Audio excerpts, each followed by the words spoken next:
Sejam bem-vindos aí a mais um podcast Agro em Debate, nosso 16º episódio, realizado aqui pelo escritório João Domingos Advogado, da Fortaleza Jurídica do Produtor Rural. O objetivo nosso aqui é sempre trazer informação relevante para você que é produtor rural e a gente está tendo aí hoje, sempre tivemos aí vários desafios na pecuária leiteira, né? E estamos com um convidado aí muito especial hoje, que é o Carlos Eduardo Carvalho, uma referência nacional nesse assunto quanto a esse mercado, né? Agrônomo, fundador da Cooper Ideal, palestrante, consultor. E aí, convidamos ele para poder estar tratando desse assunto no momento que hoje está extremamente delicado, né? Nunca foi fácil, mas hoje eu acho que está um pouco mais desafiador. A gente teve um contexto aí do governo federal que decidiu aumentar substancialmente a importação do leite da Argentina, jogou lá para baixo o preço no mercado nacional e os produtores estão num cenário aí cada dia mais difícil e o que é mais complexo, né? Sem saber como lidar com essa situação. E agora, o que eu faço para resolver isso daí? Então, temos aqui várias questões para a gente estar discutindo junto com ele. Carlos, muito obrigado por ter aceitado o nosso convite, estar aqui conosco, né? E eu tenho certeza que vai agregar bastante. Eu que agradeço o convite aqui, Leandro, o João Domingos Advogados aqui, ao pessoal que nos acolheu. Estamos aí para bater um papo sobre a questão da pecuária leiteira, a questão de outros temas ligados ao agro também. Realmente, a gente está passando por um momento um pouco conturbado, eu diria até inédito para a situação da cadeia leiteira do país, em função do que a gente tem visto aí de importações já colocado aí por você. São questões aí que afetam diretamente a rentabilidade da fazenda, né? Então tem muita coisa, muito conteúdo para a gente estar comentando, falando aqui sobre a cadeia. Ótimo. Carlos, eu queria a gente começar do início, assim, entender como que você entrou nessa questão do leite, né? Como é que foi a sua vida, Carlos, pessoal, profissional, como é que foi seu contato com leite e que te fez abraçar essa causa com tanta intensidade? Porque, assim, igual a gente vê na advocacia, hoje o mercado deve ter quase 2 milhões de advogados no Brasil, mas, cara, eu acho que você tem aí 1% ou menos que são aqueles caras, assim, que abraçam a causa com determinada intensidade, falam, cara, eu quero fazer a diferença na advocacia e na sua área da mesma forma, né? E a gente vê que você abraçou essa questão do leite, né? De uma forma diferenciada, né? Como que foi isso? Conta aí pra nós. É interessante, né? Se fosse pela minha família, eu não estava, né? No início lá, eu entrei, a minha família lá de São Paulo é de pecuarista e citricultores. E eu pecuarista de corte. De corte. Principalmente o avô. Meu falecido avô, seu Silvio, que Deus o tenha. E aí ele também tinha citricultura e a minha inclinação para trabalhar na questão do agro foi isso, né? Eu sou agrônomo, me formei em 2005 e sempre ia com meus pais, com meus tios, com meu avô principalmente, no sítio, na fazenda lá para trabalhar, passear, enfim, fazer tudo. E nunca trabalhou com atividade leiteira, nenhum deles, nunca, nem vizinho, próximo, ninguém. Aquela regiãozinha ali do oeste do estado de São Paulo é muito fraca na atividade do leite. Mas a faculdade a qual eu entrei, passei no vestibular, na Federal de São Carlos, lá em Araras, lá tinha um centro de pecuária leiteira para os alunos trabalharem. E trabalharem de fato, né? Aquele lá que você vai aprender na teoria só não. A gente pegava na enxada. Aliás, era um processo de seleção.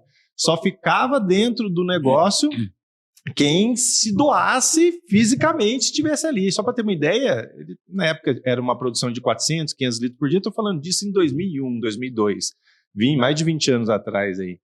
E tinha um funcionário. Então, quem conduzia as coisas eram os alunos. O funcionário só dava um apoiozinho um ao outro, né? E o processo de seleção era físico. Então, tinha lá, abria a etapa de seleção. Entrava 20 alunos, né? E depois de 3 meses ficavam 5, 6, eu fui um desses da minha turma. Eu e mais uns colegas lá. E a gente abriu lá e ficou nesse espaço para entender, porque o que me chamou muita atenção foi justamente o aprendizado na prática da atividade. Então eu vivi a atividade de uma maneira muito intrínseca. Eu estava ali todos os dias tirando leite, abrindo valeta, que é o que o professor colocava na seleção, para ver quem eram os alunos que vamos dizer assim, que saíam daquela esquina, tipo, eu lembro do caso de uma colega que falou assim, não, isso aqui não é para mim não, isso aqui é para peão. E já entra uma questão até de soberba, né? Como se estivesse desmerecendo aquilo lá. Então, eu comecei a me apaixonar pela atividade e foi justamente aí, não foi uma questão familiar. Até porque quando eu voltei para casa nos finais de semana e falava que estava trabalhando com a atividade Quase foi leiteira, deserdado, né? tipo assim, mas agrônomo, trabalhar com atividade leiteira, você podia estar trabalhando com soja, com cana-de-açúcar, com laranja, você vai trabalhar com leite, leite não dá dinheiro. Então, essa questão do leite não dar dinheiro, ela já é, infelizmente, de fato, cultural dentro do brasileiro, né? Obviamente, isso tem mudado, as pessoas que têm dado muito certo com a atividade, elas têm propagado isso, as mídias sociais ajudam, né?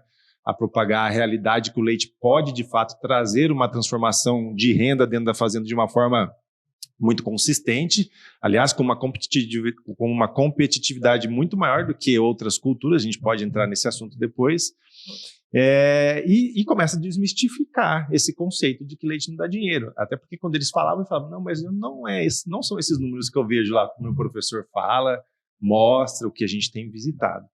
Então, realmente, comecei a me apaixonar pela pecuária leiteira, e aí esse processo ele foi crescendo dentro da universidade, até eu entrar na Embrapa como estagiário, fiquei 2 anos na Embrapa Pecuária Sudeste, me especializei um pouco mais ainda nessa questão de assistência técnica e consultoria dentro da atividade, principalmente na questão gerencial, nos indicadores, que é o que, obviamente, faz com que a gente... É o que muda o jogo. Entenda como que eu mudo esse jogo. Porque muitas vezes as pessoas trabalham por intuição, né, Leandro? Então, esse trabalho por intuição, ele não traz, assim, uma questão de longo prazo para as pessoas. E a gente precisa se basear nos números, porque eles não são falhos, né? Desde que, obviamente, coletados de maneira correta. E aquilo me chamava muita atenção, até que eu falei, cara, não é isso, o que eu aprendi foi isso, o que eu gosto foi isso, então é isso que eu vou fazer na minha vida. E meu primeiro emprego foi numa cooperativa de leite, trabalhei por 5 anos, depois fundamos a Cooper Ideal em 2009, entramos há 5, 6 anos por demanda de pecuaristas de leite que tinham pecuária de corte, começamos a aprender sobre pecuária de corte também, e hoje eu atuo nas 2 áreas, na consultoria da pecuária de leite e também na pecuária de corte. A Cooper Ideal fica em Rondônia? Não, fica em Londrina. Em Londrina. A sede, mas é uma sede administrativa somente, né? Então a gente tem lá um sócio nosso, o Gustavo, e tem outras pessoas que o ajudam ali, mas os consultores estão espalhados, desde o Rio Grande do Sul... tá pelo Brasil todo. Até no estado do Mato Grosso, principalmente esse eixo aí, Mato Grosso, Goiás, São Paulo, Paraná, Santa Catarina e Rio Grande do Sul. Só que a gente atende todo o país, né? A gente tem um negócio nosso também no estado do Piauí, que é um centro de produção de leite nosso lá mesmo, os animais do Piauí. Foi uma oportunidade que apareceu lá. A gente adquiriu a terra, é uma área que tem uma possibilidade de irrigação muito forte. Então a gente tem pivô central lá, as vacas rodam lá para produzir leite lá no pivô Nordeste. irriga o pasto. Irriga o pasto. Não é para fazer lavoura, para preparar, é para irrigar o pasto. Exatamente. Mas não é aquele sistema de pivô central. Sistema de pivô central. Do pivôzão grande mesmo? Do pivôzão grande mesmo. A gente tem 2 pivôs lá de 40 hectares cada um. Então a gente está rodando lá em torno de quase 400 vacas hoje. Só um mais que está rodando, o outro está em stand-by, esperando a recria vir, né? Estão produzindo hoje lá próximo de 3 mil litros por dia. E a ideia, né? O objetivo é chegar em 7 mil litros. Dentro de uma área só de 40 hectares? Perfeito. Caramba. A propriedade é maior, ela tem 130, 140 hectares, mas a área intensificada, que é o que a gente chama. E uma curiosidade que me vem agora dessa terra lá, o que são as características do solo, o que houve de correção ali para torná-la, né? Porque assim, você tem muito sol, você colocando a água no negócio, você corrigindo o solo ali com os elementos. Perfeito. Falando já de pastagem, né? Um dos limitadores de crescimento de pasto, ele ocorre em função da temperatura e também da parte de luminosidade. Então, quanto menos sol, que começa a acontecer no Brasil como um todo, principalmente do centro-sul do país, o dia ele vai escurecendo mais cedo e amanhece mais tarde. Então, você tem um fotoperíodo menor, né? E a temperatura também é principalmente a mínima, mesmo aqui em Goiás, né? A gente tem períodos aí do ano aqui no estado de frio, principalmente a noturna. E isso atrapalha muito a pastagem crescer. Então, mesmo com irrigação, adubação... Nessas regiões, ela tem uma certa limitação. Obviamente, bem menos do que no Paraná, Santa Catarina e Rio Grande do Sul, mas tem limitação. partindo ali do Tocantins para cima, indo mais para a linha do Equador, e o estado do Piauí acaba encaixando nisso, a gente não tem essa interferência do frio. E o fotoperíodo ele é bem menos mutável. Então, ele se muda ao longo do ano de uma forma muito menos intensa do que no centro-sul do Brasil.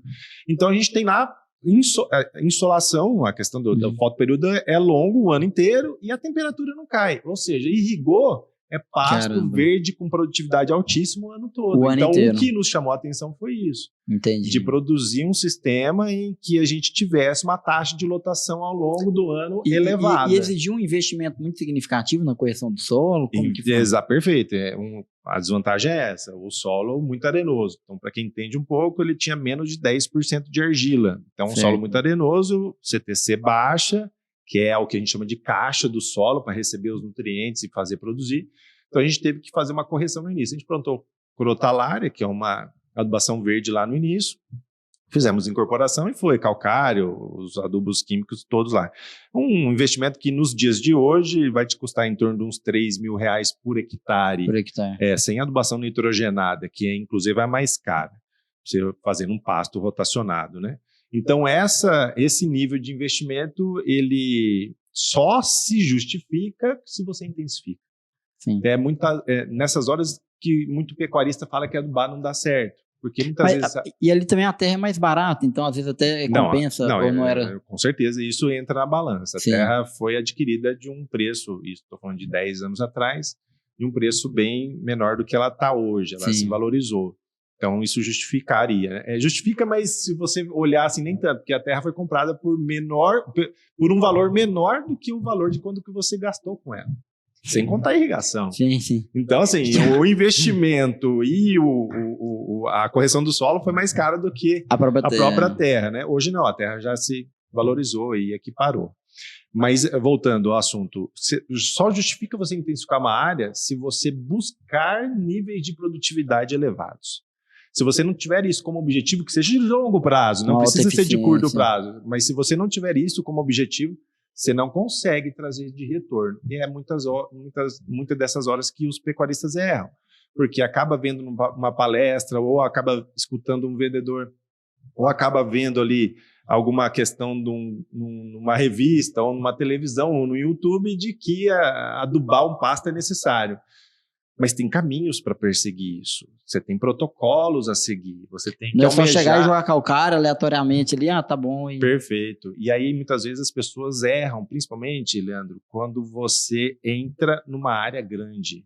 E aí, você trabalha isso numa área grande, a pessoa gastou muito e não tem um retorno daquilo. Então, é o que a gente fala. Pessoal, comecem pela bicicleta, com rodinha de preferência.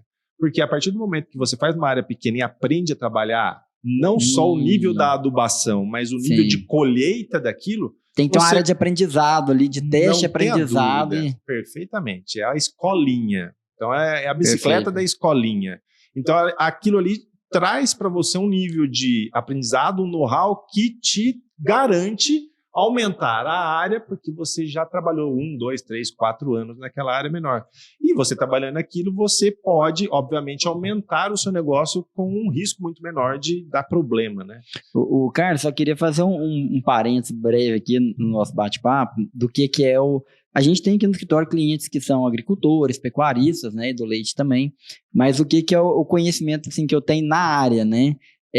Na pecuária, desde pequeno sempre acompanhei meu avô na fazenda e tudo, tendo muito contato. O leite ali só tinha aquele leite de subsistência praticamente. Mas quando foi há 10 anos, quando eu conheci a minha esposa, né, na época minha namorada, meu sogro era produtor de leite. Então era uma área pequena ali de 20 alqueires. Eu tinha uma produção ali de uns 2.000 e poucos litros de leite por dia. Tinha uma produção boa. E aí eu tinha... você quer mostrar serviço pro sogro, né? Você quer mostrar que você dá conta do recado. Entende, então, né? Ia ali pra dentro da ordenhadeira, então ficava ali, punha aquele negocinho, o sabãozinho pra limpar, passava o papelzinho pra limpar a teta, punha as teteiras, tirava, punha o iodo. Entrou no fosso mesmo, hein? Você tava ali, de repente a vaca fazia xixi, fazia cocô, respingava aquele trem pra todo lado. Aí você via acontecendo às vezes uma situação do peão não prestar atenção numa vaca que está com a mastite, colocava no meio do leite, no outro dia o laticínio ligava, falava, ó, sabe aquele leite todo que pegou, então nós jogamos fora. E aí a vontade dele é de matar o peão. E aquele desafio do quanto exige, assim, porque tirava leite de manhã, tirava leite de tarde, tinha que pôr ração, de repente uma vaca começava a parir no meio do pasto, o bezerro estava torto, aí tinha que chamar o veterinário, aí chamava o veterinário, abria a barriga, e aquele trem, de repente morria a vaca, morria o bezerro, e ainda tinha que pagar o veterinário, aí tinha o prejuízo de ter morrido a vaca e morreu o bezerro, e ainda ter que pagar o veterinário.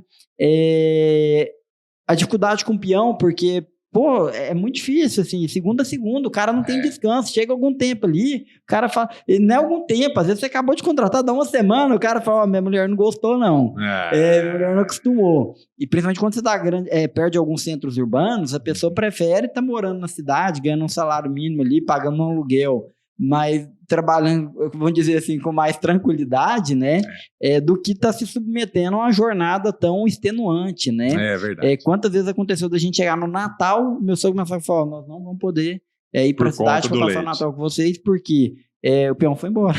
O peão foi embora e... Alguém tem que tirar o leite das vacas. E não tem como, né, não tem como ficar sem tirar o leite, né, não é uma coisa que dá pra você... deixa ele igual um gado de corte, né? Não, dá uma olhada, vai alguém ali uma vez por semana para dar uma olhada, né?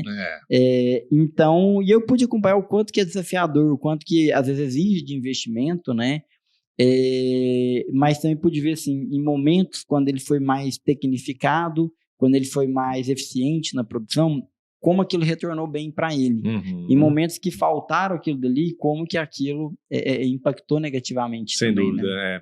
Assim, Leandro, isso que você contou é de fato uma das coisas que traz, por incrível que pareça, por mais desse labor todo que existe dentro da atividade, é o que traz a rentabilidade do leite em face a outras atividades do agro. Por quê? Porque são todos os dias que são colhidos o leite, de manhã e à tarde, quando não 3 vezes por dia. Então, se você tem um negócio que todos os dias você está colhendo, ao mesmo tempo você tem uma possibilidade de, obviamente, ter ali algo que seja rentável dentro do seu processo. Só que para que você tenha e alcance isso, tem uma série de questões que você precisa, obviamente, ter ali como uma meta a ser alcançada para minimizar os problemas que a atividade traz. E mão de obra é uma delas. E a gente vê muito isso de produtores médios que estão passando para grandes propriedades. Porque quando ele é pequeno, é ele só que tira, está tudo certo, apesar do cansaço da pessoa. Porque eu já fui em fazendas que conversei com um proprietário e ele falava, Carlos, faz 30 anos que eu estou na atividade, um senhor de 50 e pouco, e nenhum dia da minha vida eu tirei férias. Então, todos os dias, e desses 30 anos, quase 15 na mão. Então você percebe que é uma atividade que exige muito. E aí você fala, por que essa pessoa não contratou alguém para ajudá-la? Porque não tem nem como. O cara tira 150 litros de leite por dia. Não tem margem. Não tem margem para isso. Perfeito, exatamente. E quando ele está ali para 400, 500 litros, ele contrata alguém. Só que se ele contrata alguém e não está junto, também não roda, porque ainda é pequeno. Hoje, falando de hoje, em dia 2023, 400, 500 litros é considerado pequena produção. Principalmente aqui nos maiores centros produtores, que é Goiás, Minas e o centro-sul aqui do Brasil.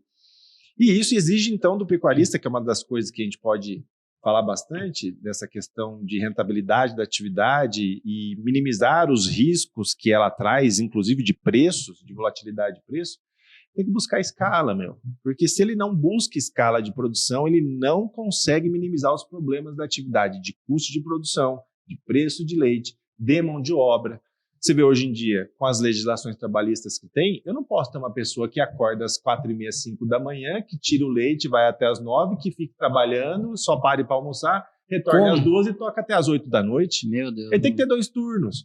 Aí vem aquela história, como é que você tem 2 casais para trabalhar? Porque geralmente é um casal para dar mais certo, né? Você tem que tirar 2.000 litros de leite por dia, porque você não consegue. Tem um indicador muito interessante, para o pessoal anotar aí, para você ser viável dentro da atividade, você tem que tirar pelo menos 500 litros de leite por pessoa que está atuando na fazenda. Interessante. Então, por exemplo, se você tem 500 litros por dia, tem 2 pessoas, você está com a metade desse valor, está 250 litros.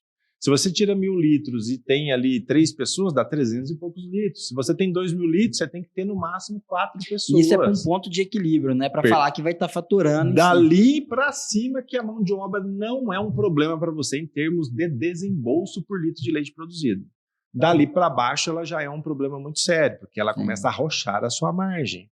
Então, em momentos de queda de preço, que é o que a gente está passando agora, produtores que não têm litros por pessoa por dia correto, acima de 500 litros, que é o ponto de equilíbrio, você tem problema de margem. Então, aquilo começa a te arrochar.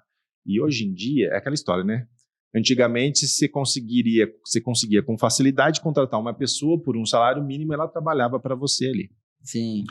Hoje em dia, se você não tiver a sua propriedade organizada com maquinário, então uma ordenha muito boa, uma casa muito boa, uma internet na fazenda, um trator muito bom, todos os implementos que facilitem a vida do operacional que está ali dentro, essa pessoa já nem entra dentro da sua propriedade e não ganha menos do que 2 salários mínimos hoje, não. É muito raro você chegar numa fazenda, o produtor te passar as informações e falar assim, meu funcionário ganha 1,5 salário. É raríssimo. Ou seja, o desembolso que ele tem com a mão de obra hoje, ele é puxado. A mão de obra ficou mais cara, né? É mais cara. Então, o que você tem que fazer? Você tem que produzir mais por unidade de mão de obra para conseguir diluir esse custo de produção, porque senão você está amarrado na margem, como estaria também em outras questões que podem ali te trazer problema de rentabilidade dentro do negócio. Né? E sobre esse cenário que a gente está falando do desafio atual, né, Carlos, do preço do leite, né?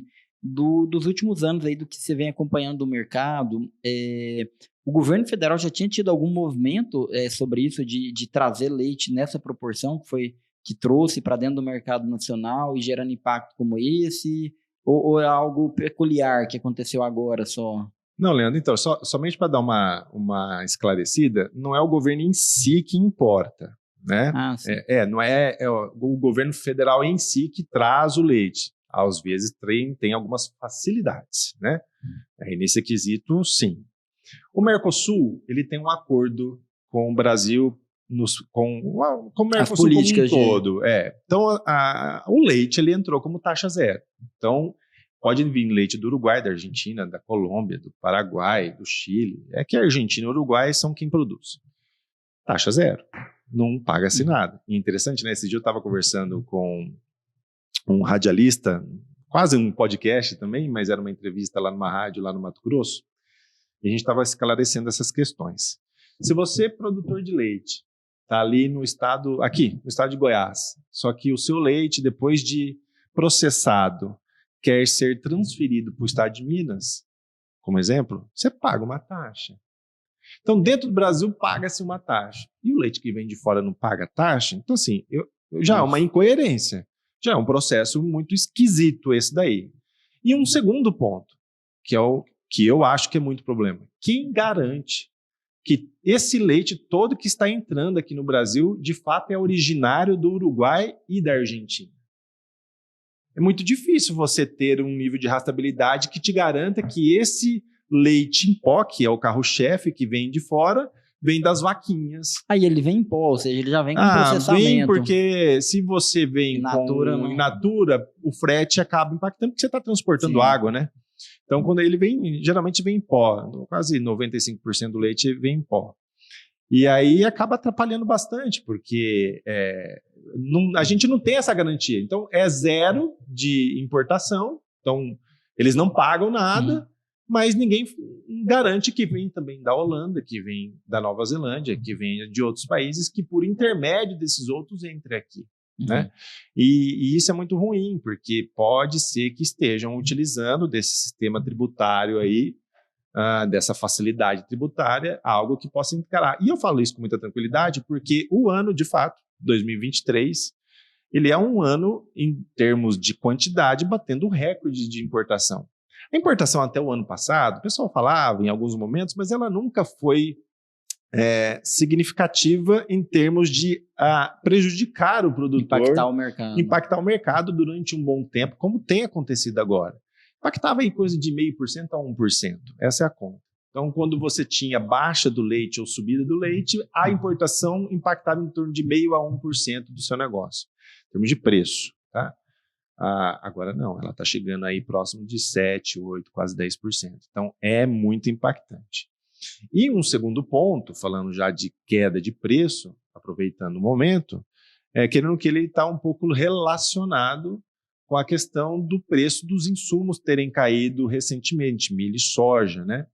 E o Brasil ele tem um potencial latente de produção. Nós não somos um país que tem uma uniformidade de produção estabilizada. O que eu estou querendo dizer? Quando você vai para os Estados Unidos, você tem lá as vacas de leite, que são vacas de leite, todas comem bem, todas produzem os seus 40 litros de leite por dia. Ponto. O Brasil, nós temos vacas de 40 litros e vaca de 5 litros. E essa vaca de 5 litros pode ir para 10 se ela comer melhor. Se ela tiver ali um ambiente melhorzinho para isso. E essas vacas são muitas, eu estou falando de milhões de vacas assim. A partir do momento que você tem uma relação preço do leite versus custo do concentrado boa, de maneira geral, esses pecuaristas de leite um pouco mais tradicionais, eles vão lá e socam concentrado nas vacas. E essa produção acaba aumentando.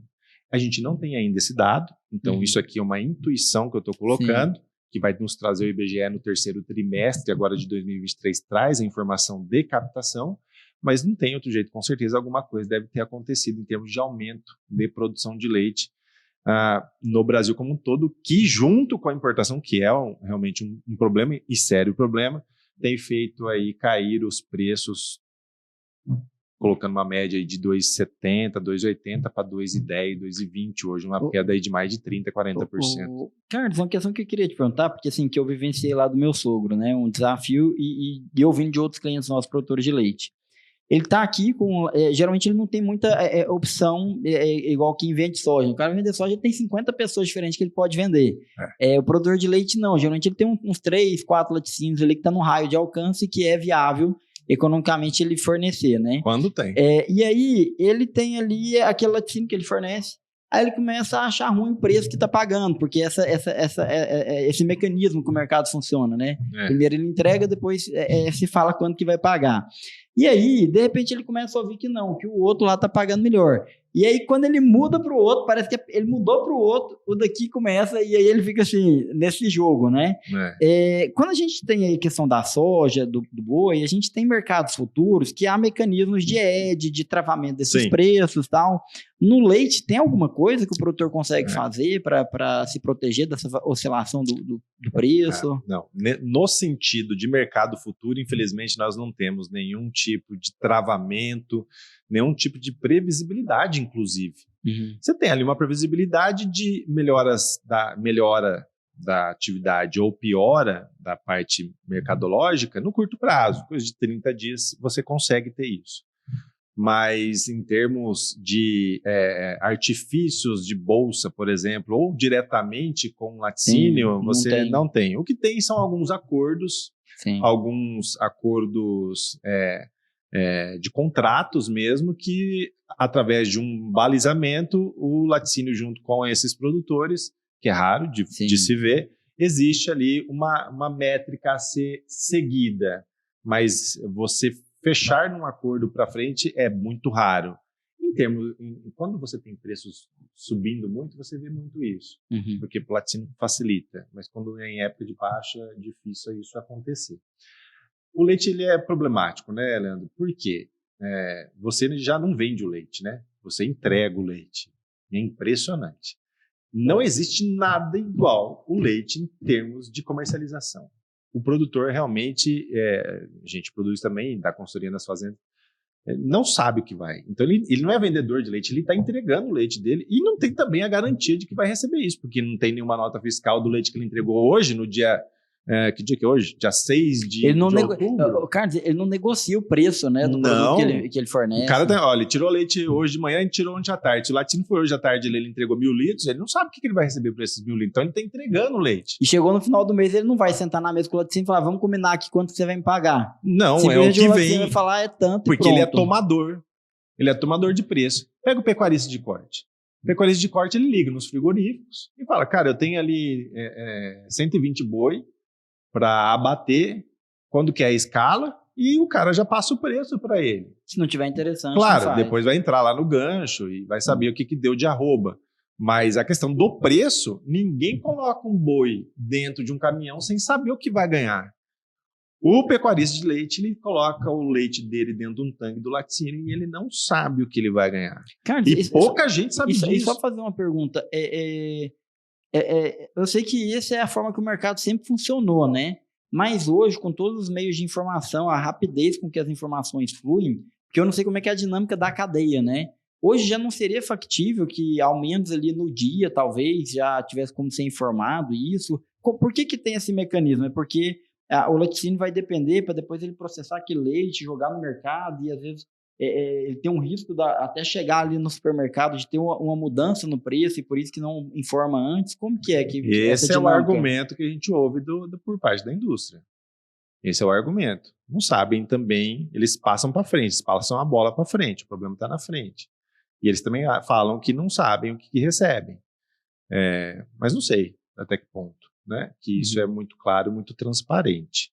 Então não se sabe. E a nível mundial, você tem conhecimento em outros países é assim não, também? Tem um laticínio aqui no país, fica em Minas, eu não sei como é que está hoje, porque essa informação é lá de 2018, 2019.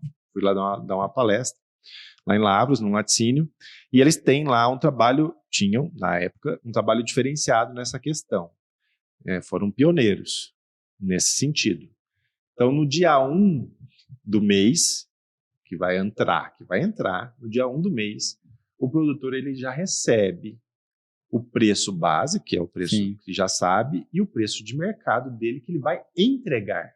Não que ele vai receber depois do dia 30. Não, o que ele iremos entrar no mês, sei lá, de novembro. Tudo que você me entregar daqui para frente, 31 eu vou te pagar tanto. Ou 30, ele vai receber informação do laticínio, preço base e preço de mercado. Aí depois entra o preço de volume, que isso impacta em frete, então quanto mais volume o laticínio pega, dá uma variação, ele tem ali uma cultura brasileira e de fato é coerente no preço que ele paga para esse produtor, e também a questão de boas práticas e qualidade do leite em si, gordura, proteína, CCS e hoje a CPP, antigamente era a CBT que se chamava. Tem os parâmetros da IN, né, de uma normativa que se segue, e tem as classificações lá, a melhor delas, quanto mais interessado o laticínio em termos de qualidade, mais ele remunera o produtor. Então, o produtor, aí o preço dessas outras questões é com o produtor. Agora, no mercado, esse laticínio já soltava o preço. Ou seja, o produtor, no dia 30 ali, ainda ele tem uma opção de escolher se vai entregar ou não para esse laticínio, porque ele já está falando o que ele vai pagar.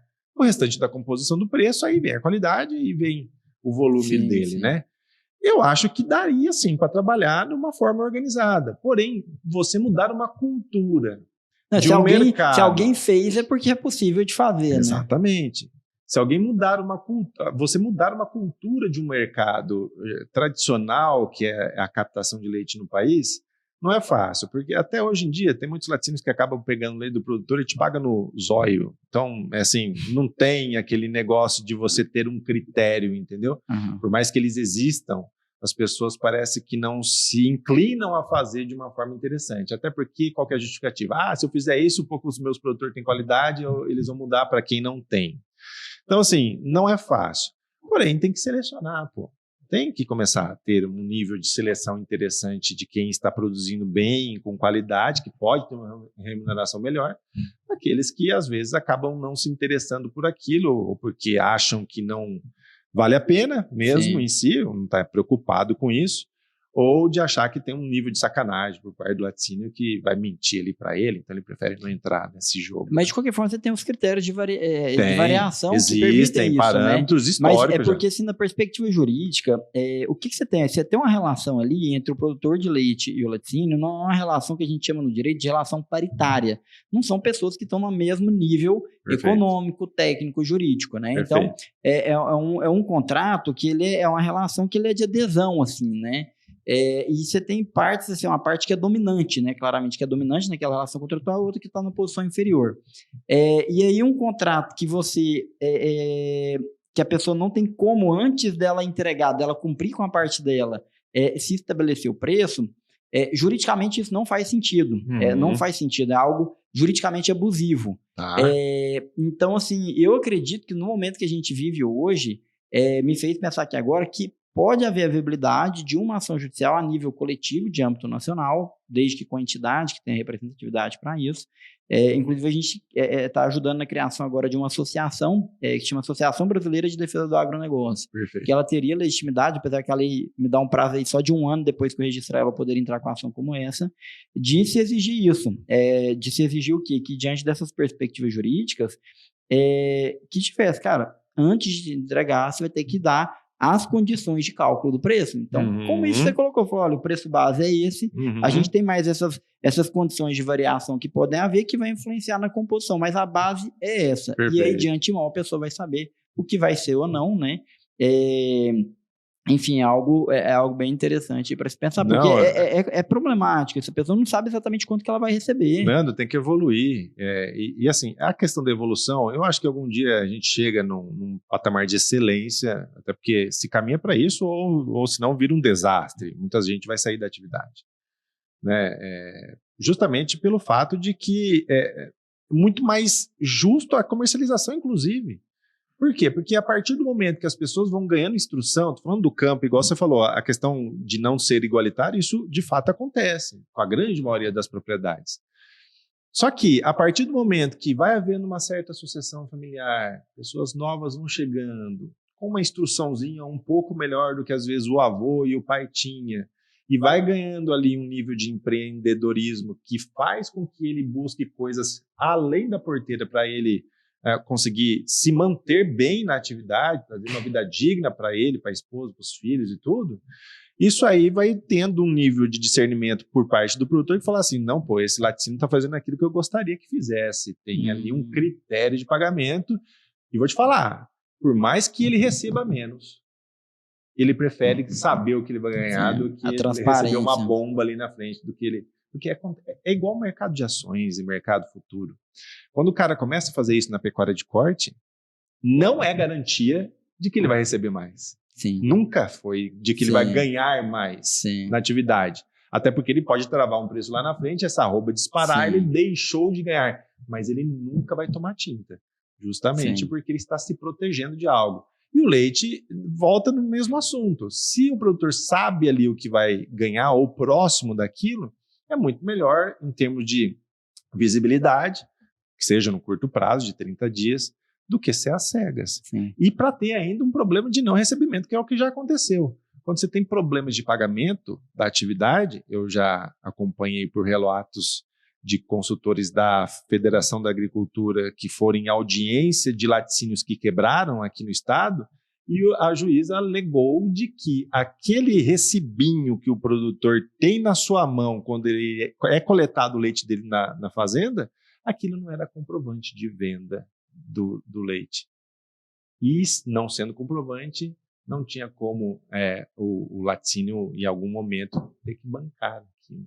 Caramba. Então é muito maluco, né? Eu estou falando isso de 8, 10 anos atrás, talvez isso já tenha mudado. Até porque começou-se a cogitar na época, em vez de vir esse recibinho, saísse um cupom fiscal por parte do laticínio que fosse a garantia, porque toda a coleta tem que ter, então existe uma dificuldade, né? A nota fiscal ela existe depois que termina o mês. Aí emite-se um documento, um documento todo ali. Todo montante apurado naquele período. Perfeito. Agora, e no diário? Tem produtor que produz lá, o tanque dele não cabe mais, pega leite todo dia. E aí, isso aí, ele não tem a garantia. Se alguém ali encasquetar e falar que não paga porque não tem comprovante, acontece. Então, é questão para você lidar. Com certeza. Carlos, a gente falou da Cooper Ideal, eu queria entender, assim, 2 pontos que eu queria você explicar um pouco melhor. Para quem está nos acompanhando aqui, é produtor de leite, o que vocês fazem pelo produtor de leite, né? Como são as vertentes do trabalho que vocês fazem. E também o segundo ponto que eu gostaria que você colocasse para nós seria um case, assim, de alguma propriedade assim que foi super bacana. Poxa, aquela expressão, quando chegou ali era mato, né? Quando chegou era aquela situação da pastagem meio degradada, uma questão um pouco eficiente, o que era, e traz pra gente o máximo possível assim, de informações específicas, cara, o que era o tamanho da propriedade, o que era a produção, o que houve de investimento e o que foi o depois, né, que conseguiu transformar ela em produtividade. Perfeito, vamos lá. Então, a empresa nossa é uma empresa de profissionais do agro, em sua maioria engenheiros agrônomos. A gente atua no Brasil todo, dando consultoria em propriedades rurais, que seja de pecuária de corte ou de leite, trabalhando principalmente essa questão de intensificação da atividade de maneira a projetar no longo prazo, ou seja, a gente monta um planejamento estratégico junto com os nossos clientes, conciliado com a gestão da atividade. Então, com o início de coleta de informações das mais variadas possíveis, tanto da parte climática, passando pela zootécnica, que é o mais grosso da atividade, em função do nível e do entendimento e número de indicadores, e indo finalmente pela questão econômica. Então a gente vai acompanhando esse produtor, isso é feito no gado de corte e no leite também, mas no leite com um nível de intensificação e com um nível de detalhamento maior, porque a atividade exige isso por parte de quem está empreendendo e de quem está ali fazendo o trabalho de consultoria, Leandro. E damos também treinamentos para técnicos que queiram ali avançar dentro da atividade. Então, treinamentos em cooperativas, eu mesmo, a Coopercamp é parceira nossa aqui dentro do estado, então a gente treina os técnicos da cooperativa para que eles forneçam consultoria e assistência técnica para os seus cooperados, lá da região. Entregar. Exatamente. Então a gente faz isso com cooperativas, com laticínios, com prefeituras, e somos parceiros também do Sebrae, principalmente do estado do Mato Grosso, que é um parceiro forte nosso. Então a gente organiza e dá esse trabalho. E falando da parte do case, eu vou citar aqui um produtor de Goiás, que acompanha muito o Rony, lá de Montes Claros de Goiás. A primeira vez que a gente fez uma visita na propriedade dele, você vê, era um produtor pequeno, ele produzia 80 litros de leite por dia. E dentro dessa propriedade dele lá, sem nenhum nível de intensificação, ele resolveu nos contratar pagando. Então ele não tinha nenhum parceiro, como prefeitura, laticínio, cooperativa, ele acreditou no negócio. Então ele desembolsou um valor que para ele era muito alto, à época, pelo nível de produção, acreditando. E a gente foi fazendo essas visitas esporádicas dentro da fazenda dele, um outro técnico o acompanhava, que era o Babiton, lá da região, e a gente veio acompanhando e acompanhamos eles por 10 anos dentro da atividade dele. Ele saiu dentro dessa propriedade de 80, foi para 400 litros, chegou num limite, porque a atividade, a terra ela era muito fraca e não tinha água. E a gente trabalha muito com irrigação. Não é precursora do trabalho, mas ela faz parte. Se tiver possibilidade ali de aumentar e dobrar a sua produtividade, ela é muito palpável. E sugerimos ele ou fazia um poço artesiano ou trocava de propriedade. E apareceu um negócio para ele um ano depois dessa conversa, estou falando isso. A primeira visita foi ali em 2011. E aí, lá para 2016, apareceu uma oportunidade para ele trocar de propriedade, trocou de propriedade para uma terra muito melhor e com um rio muito tranquilo. Tirou licença de outorga, tudo, migrou toda a atividade dele para essa área e montamos os sistemas de irrigação dele lá. Foram mais de 6 hectares. Não, aspersão. Aspersão. Então, tinha lá uns aspersorizinhos, a cada 15, 20 metros vai rodando, né? E montamos lá 3 módulos de pastejo, 2 de Mombaça, um de Zuri, aos poucos. Isso, obviamente, eu estou resumindo aqui, mas isso foi sendo feito de maneira paulatina, pouco a pouco. E ele chegou, aí montou a sala de ordenha, montou resfriamento das vacas, montou áreas de sombrite, foi inseminando. Os 400 litros chegaram a bater 1.000 litros de leite por dia. Com uma família que tirava 80 litros, então é um nível de produtividade muito boa. E numa área intensificada ali de apenas a área da cana dele e a área dos pastos, dava em torno aí de 10 a 12 hectares. Caramba! E o restante da área era para recria de bezerras, que era numa braquiária lá, que não recebia adubação, não era intensificada nada, até porque não precisaria. Mas né? O total da área que utilizava era o quê?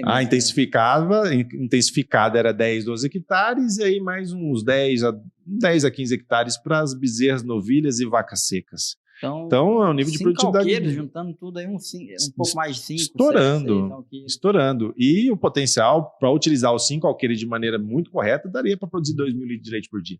A conta que a gente faz de potencial, Leandro, por hectare, isso é difícil de chegar, mas é muito possível. É chegar a produzir 100 litros de leite por hectare dia. Então eu estou falando de 36 mil litros de leite por hectare ano, considerando os 365 dias por dia. Caramba. Então, são 36 mil litros, vamos colocar aqui para facilitar a nossa conta, R$2. o litro de leite, eu vou bater mais de 70 mil de faturamento por hectare. Produção bruta. Por hectare, faturamento reais por hectare ano. Colocando uma margem de 20%, que é uma margem baixa, a gente consegue até mais em alguns momentos da atividade, igual agora num passe de 20, 10 a 20, a gente está falando, vamos colocar 10% de margem, né? Então 10% de margem, estou falando de 7 mil reais. Aí o povo fala assim, mas para fazer isso fica caro. Aí que entra. As pessoas precisam entender que você busca a excelência no longo prazo. Você vai fazendo isso aos poucos. Você não vai pegar e conseguir os 100 no primeiro litros ano, por hectare. Você já vai chegar no com esse nível de eficiência. Não, depois de 5, 6, 7, 8 anos de trampo, de trabalho. O negócio é ardiloso, custoso, como dizem, né? Então, mas é muito... Por isso que a atividade de leite, a gente, cara, que é uma das que tem maior condição de trazer rentabilidade para a propriedade pequena. Por quê? Porque ela tem esse nível de potencial. É possível chegar. Carlos, mas eu não tenho irrigação, é difícil, minha região aqui a terra é ruim. Vamos trabalhar com a metade? 50 litros por hectare. Eu estou falando de próximo de 15 mil litros por hectare ano, vezes R$2, os mesmos R$2, é 30 mil reais de faturamento. A 20% ali de 30 mil de faturamento, eu estou falando de 5 a 6 mil por hectare limpo. Se for 10%, 3 mil. Você já é muito competitivo com a agricultura, entendeu? Que é isso? E o povo fala assim, mas é muito difícil, eu duvido que a minha área de 50 alqueires eu vou chegar a produzir isso. Aí que vem a pergunta, ou a colocação, a observação. Você tem que trabalhar com atividade leiteira em áreas pequenas, mesmo em fazendas grandes. Você não pode querer produzir leite em 50 alqueires de chão. Até porque você vai virar o maior produtor do estado, se você fizer isso. Você trabalhe com áreas pequenas, porque a partir do momento que você intensifica, você libera o restante da sua propriedade para ter outro negócio, para você arrendar para uma agricultura, você arrendar, botar umas vacas de corte, se não for região de agricultura onde você está. Por quê? Porque se você não intensifica, você tem ali um capital empatado, que é a tal da terra, hoje em dia, você está sentado nela e não aproveitando o que ela te traz. Então, a partir do momento que você trabalha com produtividade e intensifica, você tem a condição de retirar daquilo, você ter o tal do payback, o retorno que aquela terra pode te trazer, a rentabilidade do negócio, em detrimento de liberar as restantes da sua área para outras atividades, para outras culturas. É essa a intenção do nosso trabalho, é desenvolver no produtor essa visão, perfeito. Essa visão de, obviamente, ele poder utilizar a atividade dele de uma maneira racional e que seja possível ele permanecer no negócio e continuar produzindo. Eu acho muito interessante quando a gente fala a questão de produção de alimentos, essa análise quando você fala ali por hectare ano, né? Quando a gente faz uma comparação aí, por exemplo, com a pecuária, né? Na mesma área dessa, o que se consegue produzir hoje, né? Vamos colocar em quilos de alimento, né? Quantos quilos em arrobas, né? Quantas arrobas você vai produzir por hectare ano? Perfeito. E aí, quando você compara isso com a quantidade de leite, é surreal, né? Eu não sei exatamente o que seria o número da pecuária, mas a gente imagina que vai dar uma diferença bem... É a parte do mesmo processo. Você consegue também atingir níveis de produtividade, falando em arrobas por hectare, que não é um indicador muito sozinho. Até o litro por hectare ano também não.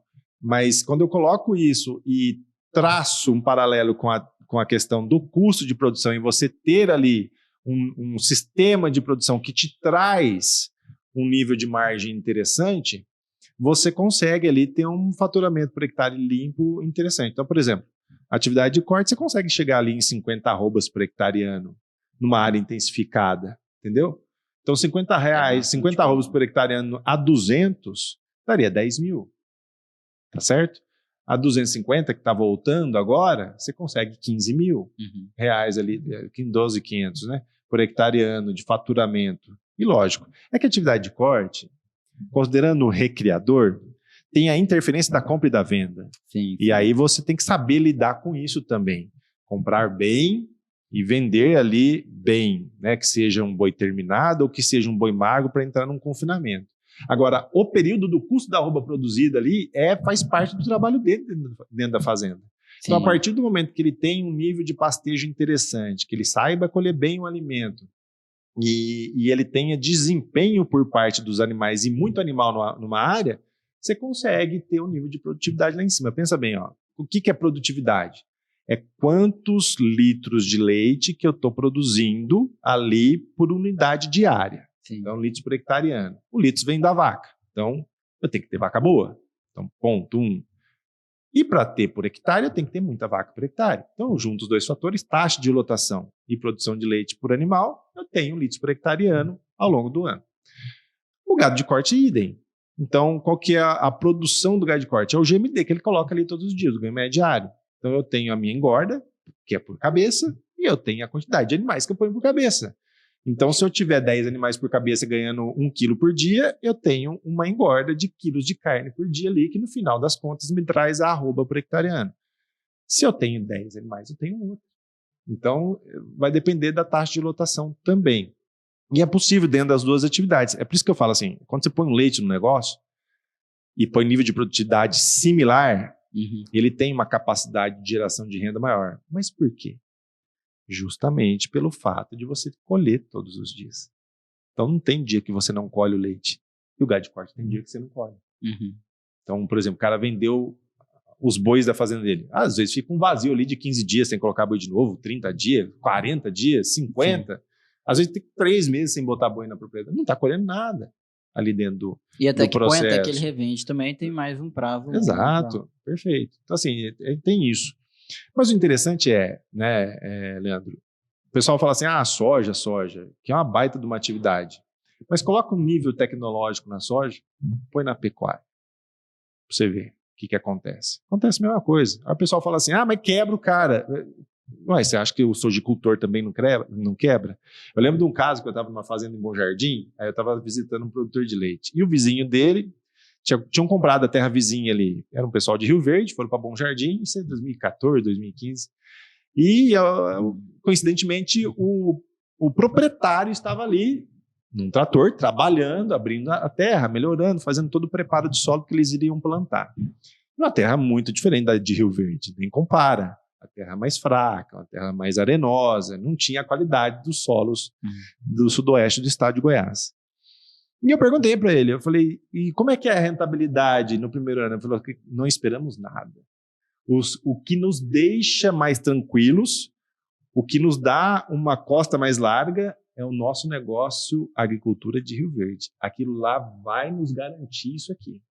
Se isso aqui der problema, que é uma produtividade baixa, no primeiro e segundo ano, lá nos resguarda.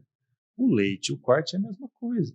A partir do momento que você vai começar, você tem que começar numa área menor, tendo outros negócios seus que aportem recurso ali, até chegar num ponto de equilíbrio, perfeito, que ele começa a trazer a rentabilidade para o negócio teu. Então, assim, como começar? É daí que entra o nosso trabalho. A gente minimiza os riscos junto com o produtor, justamente para que ele continue aplicando tecnologia, tendo produtividade, porém com um risco muito menor dentro do negócio dele. Carlos, o que eu visualizo muito com clientes meus que são do leite e que acabam passando por dificuldade financeira. Ele tem lá uma área e ele tem a ideia, às vezes, até de investir mais para aumentar a produção. Só que ele não tem dados, não tem conhecimento muito claro sobre gestão e também não procura uma consultoria. Para tomar dinheiro grande no banco, ele consegue fácil, porque a terra vale bem, por mais que seja pequena, vale muito. O banco não se exige muita coisa ali, a demonstração quanto à capacidade de pagamento e tal, para poder liberar esse crédito. E aí se libera aquele tanto de dinheiro e às vezes acaba havendo uma alocação inadequada desses recursos ou não tão racional. Acaba não se montando uma estrutura tão eficiente e ao fim e ao cabo a conta acaba não fechando. Você tem ciclos na atividade de preços mais altos, menores. Quando dá um ciclo de apertar mais, a conta não fecha, não consegue pagar e acaba que aquelas operações vão vencendo no banco sem condições efetivamente de pagar. Perfeito. E aí é o momento que ele chega ali para numa situação assim que ele já não tem como pagar aquela dívida com a produção dele. E aí a única forma que ele tem de solucionar aquele problema é como? É vendendo ligando toda no rebanho. às vezes o rebanho. E aí o problema é assim, se ele liquida o rebanho, Aí, ok, ele paga a dívida, mas ele fica sem fonte de renda. Então, às vezes, muitas vezes, ele vai ter que vender a propriedade para poder resolver aquilo. E dependendo do tamanho dele, ele acaba saindo da atividade rural, porque o que sobra na mão dele já não é suficiente para comprar uma outra, para fazer um investimento, né? Perfeito. E acaba levando ele a sair. Toda essa problemática vem muito em torno aí de informação, né? Inicialmente vem por um déficit de informação na perspectiva de gestão, na questão como operacional. E aí, quando a gente chega nesse ponto crucial ali do que vai acontecer após a inadimplemento, entrando aqui numa perspectiva jurídica para a gente passar para o pessoal, o que a gente acontece? Ainda que ele tenha dado essa terra em hipoteca para o banco, ele sendo uma propriedade rural, é um tamanho hoje de propriedade rural que oscila, né? Então, assim, em Goiás você tem regiões que 20 hectares é considerado pequena propriedade. Você tem regiões que 240 hectares é considerado pequena propriedade rural. Então, muitas vezes, ele vai se encaixar nesse conceito e se ele alegar judicialmente que ela é impenhorável, ou seja, que o credor não pode tomar e vender ela forçosamente através do judiciário para receber o crédito dele, o juiz vai dar essa proteção, ainda que ele tenha concordado inicialmente em dar ela em hipoteca, em garantia para o próprio banco. Então, aí a gente aí você vê como que vai ter uma muitas vezes a pessoa não sabe disso. Começou o problema por falta de informação na questão gerencial, operacional, e aí depois, por uma questão de falta de informação jurídica, acaba perdendo tudo, né? Entendo. Então, a gente vê assim que a questão de informação é algo que muda muito o jogo, né? De quem vai conseguir, ao fim e ao cabo, alcançar níveis de excelência em produtividade, né? E se manter naquilo dali e até prosperar, né? Ou não, né? No ano passado teve evento da Consolata que eu vi lá a palestra do Schacker, e aí eu peguei e falou de um livro dele lá de gestão, né? Eu achei muito interessante que eu comprei esse livro dele e eu comecei a ler e eu tive dificuldade, porque assim, os dados que são colocados têm uma certa complexidade, então assim, realmente não é fácil, por isso que eu vejo que uma consultoria é muito importante, porque você querer... Cara, ele poderia pegar esse livro e fazer o que você vai falar para ele que tem que fazer, mas eu vou te falar, você pegar esse livro e você conseguir processar essas informações e aplicar, isso é muito difícil. Por isso que a consultoria ela já traz aquilo mais mastigado e já vem para a perspectiva prática da questão, né? Você não tem que dominar todo o conhecimento teórico e já chega, olha, você precisa fazer isso, isso e isso, né? Já te mostra com clareza, mas o que eu achei interessante é que os níveis de conceitos que estavam ali no livro do Schacker me trouxeram questões para me aplicar na gestão do escritório de advocacia e serviria para qualquer empresa, né? E isso é desafiador, porque o produtor rural geralmente não é aquela pessoa que teve uma formação gerencial, ele não foi para uma escola fazer administração, ele não teve uma graduação após na questão de gestão, então ele não detém naturalmente esse conhecimento, né? Vem geralmente daquele assim, como faziam os antigos, né? Como sempre foi feito e tudo, e isso não se aplica para se conseguir ter um nível mais elevado, né? Perfeito. Então, é isso que é desafiador. Quando você fala muito da sucessão, né? Muitas vezes, na hora que acontece uma sucessão, que um filho começa a assumir a atividade, ele ajuda o pai a trazer ali essa visão, esse nível de conhecimento que vai ajudar a elevar a produção, né, Carlos? Sem dúvida. Eu me recordo de uma palestra que eu dei aqui em Goiás, falando sobre gestão, e um dos produtores já no início já levantou a mão e falou assim, eu cheguei a fazer tudo esse trem que você está falando aí, ou que você vai falar. Eu falei, o quê? Não, eu comecei a anotar o que eu gasto, comecei a anotar o leite das vacas, comecei a anotar aqui a aparição das mimosas, as coberturas, cheguei até a pesar as bezerras aqui com a fitinha, então a fita, né?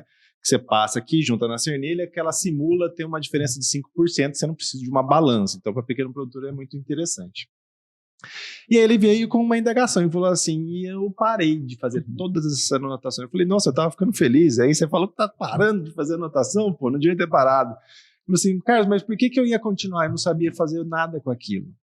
Eu tinha todas as informações ali, tudo bem, tava até sabendo que eu tava gastando, mas que tomada de decisão que eu tenho em cima daquele número, daquela informação. E ficava ali, qual que é o nível de engajamento, quando ele entende isso, qual que é o nível de preocupação que ele tem para continuar fazendo isso, sendo que ele não tem ali alguém para auxiliá-lo.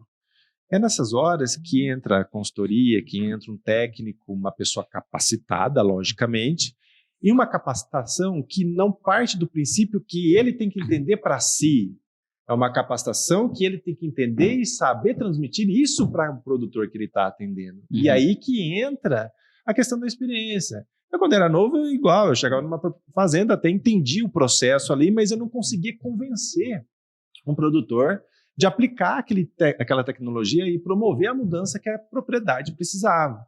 Com o tempo eu fui entendendo, eu tenho que entender qual que é o temperamento daquele produtor, eu tenho que entender qual que é a forma que ele enxerga o negócio, como é que vou desmistificar as questões que estão ali prejudicando ele com a minha consultoria, com a minha recomendação. Eu tenho que entender isso com o tempo. Aí, na hora que eu pego e entro na veia, eu falo assim, não, agora eu consigo fazer com que ele aplique aquilo. Então, a pessoa tem que saber transmitir. E transmitir isso para o produtor, você tem que falar o linguajar dele. Então, quando você pega esses indicadores complexos que você falou ali do livro do Antônio, aquilo lá, de fato, quando um leigo pega para ler, é muito complicado, é difícil. Não é um negócio assim, não é um conto. Não é um conto. E o professor Vidal Pedroso de Faria, junto com o Arthur, que foram duas pessoas, dois tutores que eu tive na minha vida profissional, ele falava isso, você quer conquistar um produtor? Você tem que contar história para ele. Porque a partir do momento que gera uma confiança, aquele conto que você está falando, e o conto verdadeiro, porque tem vários, não estou nem falando de mentir para o produtor, mas um conto verdadeiro ali que tem vários, você ganhou a confiança daquele cidadão. A partir do momento que você ganhou a confiança, você pode falar para ele fazer as coisas de maneira técnica e mais complexa que ele vai aplicar. E realmente é assim que os produtores que estão há quase 10 anos com a gente vão crescendo dentro do negócio, porque gerou-se uma confiança ali por parte entre o técnico, entre o transferidor de tecnologia e quem está recebendo tecnologia, que é o empreendedor rural ali, que é o produtor, né? E isso tem que acontecer. Aliás, a gente fica muito amigo dos produtores, né? A gente fica ali, é quase alguém da família, porque você acaba gerando uma série de fatores que você já não conversa mais sobre um negócio somente. Quase passa ao contrário. A pessoa começa a falar do problema que ele está tendo com a esposa, eu começo a falar dos problemas que eu tenho com a minha esposa, e vai, né? Mentira, né, meu bem? Quase não tem assunto. E a gente ali vai conversando num ponto em que existe ali um diálogo muito harmonioso. E isso ele é muito palpável nas consultorias que eu faço junto aos meus clientes. É muito legal. Que legal, Carlos, que eu vejo assim, esse tipo de trabalho, e às vezes um pouco de escritório, né? Porque, assim, cara, tem um propósito muito grande dentro dele. Eu falo assim, eu fico imaginando um cara, por exemplo, que, cara, sei lá, ele trabalha numa indústria e ele tá na área comercial dessa indústria que vende vaso sanitário. Cara, o cara tem que acordar assim, pô, o que ele tem de motivação extra para trabalhar, o que ele vê de propósito que vai além de ganhar o dinheiro naquilo dali, né? E aqui no escritório, o trabalho que a gente faz, a sensação que a gente tem é assim, cara, eu mato 2 coelhos com a cajadada só. Através do meu trabalho, é onde que ganha o pão, o leite dos meninos, e através dali, eu sinto que a gente serve como instrumento de Deus na vida das pessoas, como instrumento de transformação social, né? Então, é mais ou menos isso. Ali na cooperativa, o trabalho que você faz junto desses produtores... Sem dúvida. Te remunera, você ganha dinheiro com isso, que precisa, mas ao mesmo tempo ter um impacto social, tem algo maior que envolve aquilo dali, né? Perfeito. Eu até estava conversando com a Consul hoje sobre essa questão de viagens, né? Que é uma das... É vantagem e desvantagem. Vantagem porque você conhece muito lugar, muita gente, né? Então você tem um nível de entendimento das regiões do nosso Brasil muito claros na nossa cabeça, como funcionam as coisas, isso é muito enriquecedor.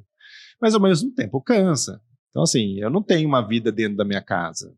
Eu até brinco com o pessoal, onde você mora? Eu falo, meu endereço de correspondência é lá em São José do Rio Preto. Mas, né, a gente fica viajando muito. E uma das coisas que nos motiva a continuar é exatamente esse nível de entendimento que se dá por parte de quem nos recebe ali para a gente continuar a trabalhar. Temos problemas? Muitos. A gente não precisa nem elencar aqui uma série de problemas que a gente tem no dia a dia com as pessoas que a gente trabalha. Mas são problemas que a gente, primeiro, entende, porque o problema sempre vai existir. E segundo, que a gente está ali para resolver os problemas, né? E ajudar a minimizar os problemas da pessoa. E isso acaba quando acontecem os resultados ali dentro do negócio, dentro do sistema de produção, a gente fica muito feliz, muito grato, né? Porque você está ali para aquilo, o propósito nosso é esse. E o legal é porque qual que é o nível de engajamento que o produtor também precisa ter? Porque em algum momento pode ser até o recurso financeiro. O pessoal começa a ver ganhar dinheiro, ele se motiva.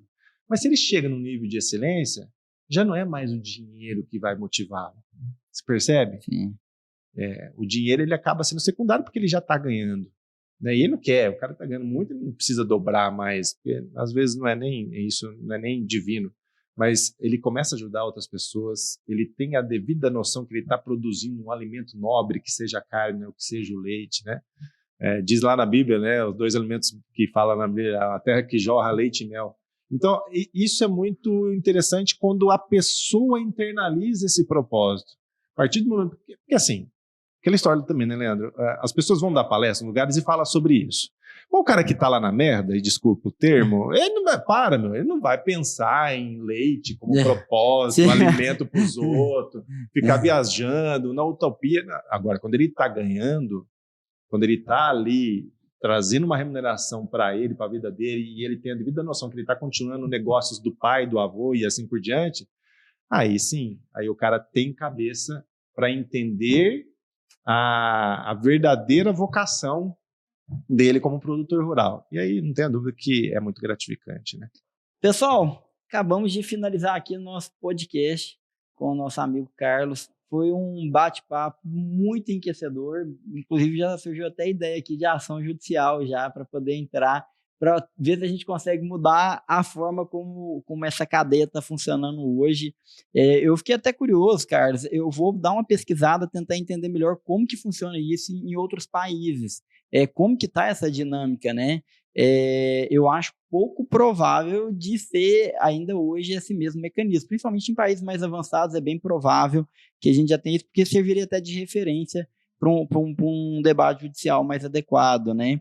E é isso aí, a gente tem que vestir a camisa do produtor rural e buscar defendê-lo naquilo que às vezes nem ele sabe, que às vezes ele tem aquele sentimento de indignação de que algo de errado está havendo, mas não sabe exatamente o que ele poderia fazer e como poderia fazer para mudar aquele estado de coisas, né?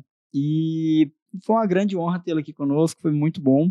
Novamente, muito obrigado, e nosso escritório aqui, a nossa equipe fica 100% à disposição aí, sempre que precisar de alguma coisa na área jurídica. Valeu, obrigado, agradeço mais uma vez o convite, a honra foi minha, não tenha dúvida. Estamos aí à disposição de quem quiser nosso trabalho, quem quiser bater um papo sobre a atividade como um todo que a gente puder contribuir, estamos à disposição. Valeu, Maravilha, Leandro. valeu. Falou.